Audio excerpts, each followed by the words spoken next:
We're on our way to Fernando's shop. We're really down to the wire, and Fernando's been building the pavilion, and we have to premiere half of it at IDEX next week. So I'm on the way to the shop to check where things are at.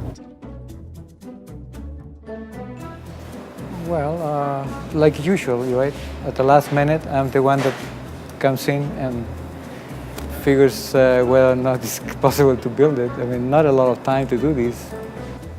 Okay, so if you haven't seen the plans are actually a group of buildings with a tree in it. That's called the pavilion. But essentially, because Luigi is an architect, you will see buildings all over the places. And this is a building. There are 4 buildings. And a tree. And here is a bedroom here with a bunch of benches. There's 32 of them. And in here we have the living room, and then there's a bathroom and a kitchen. And it's a very challenging component here, which is a tree made out of toilet papers. So this has a total of 26 discs of different diameters. You see these little circles over here? Each of these guys would take a toilet paper roll.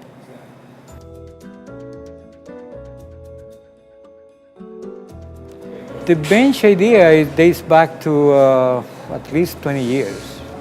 At the beginning, I'm not sure what Luigi had in mind, but it looked like it was like the unit of existence. This is how it all starts, with a line, right? And the line gets broken in at the ends and becomes a bench, right? And then adding 2 benches together would create a desk, or if you put them in a different configurations, would create a sofa, or it would create a desk, or it would create a bed. So it's like a universal wonder unit that is actually applicable in almost every corner of existence. I think I know Luigi since he was working for Paul Ruber. That's many years back. The frustration sometimes crystallizes because of the fact that he is not into technical stuff and he's not into the business of fabrication, nor he's interested in knowing anything about it. I am more like a terrestrial type, that I like things to work, right? In contrast with ideas or pure ideas, in the sense of ideas that don't necessarily work.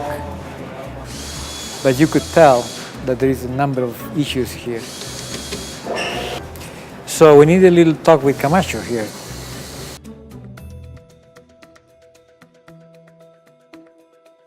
Is that more or less what you have there now? Yeah, that's what I text you, right?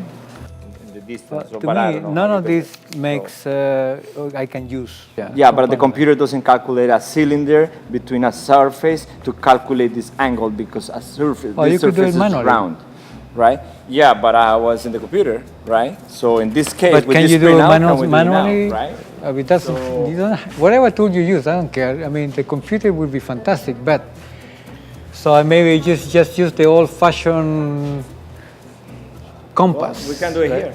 So we're here at Fernando's shop, and Fernando's been a bit tense. Juan has been working to visualize the pavilion and to do all the working drawings, and he's been doing a great job. But Juan is really from the digital generation, and Fernando, who's, as you've seen, a master craftsman, is working very analog.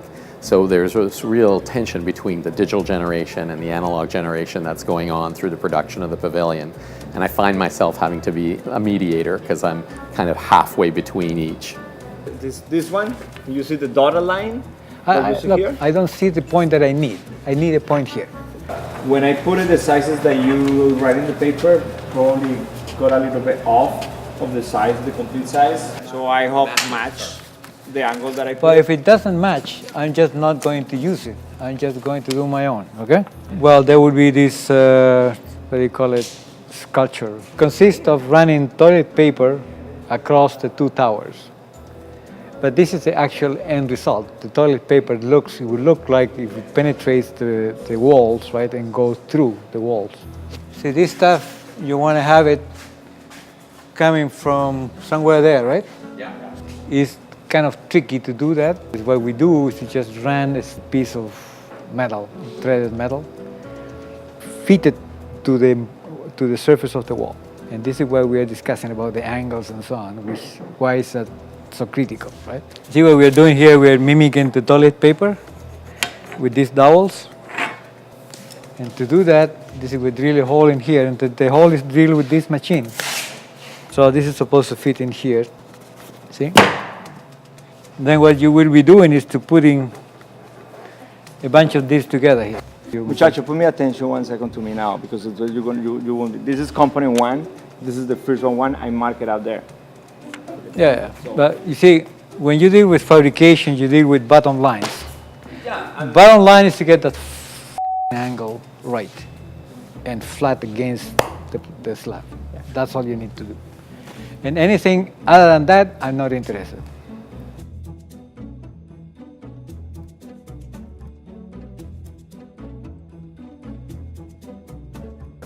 The tree is running a little bit behind. It's a complex sculpture, and it's one of the more intricate pieces. Fernando had sent out the templates to a computer fabricator cutter, and they sent them back wrong, oval rather than round. This could have been catastrophic, but in the end, we're really making up time. It allowed us to change the material and make it out of masonite rather than fir, which has made it stronger.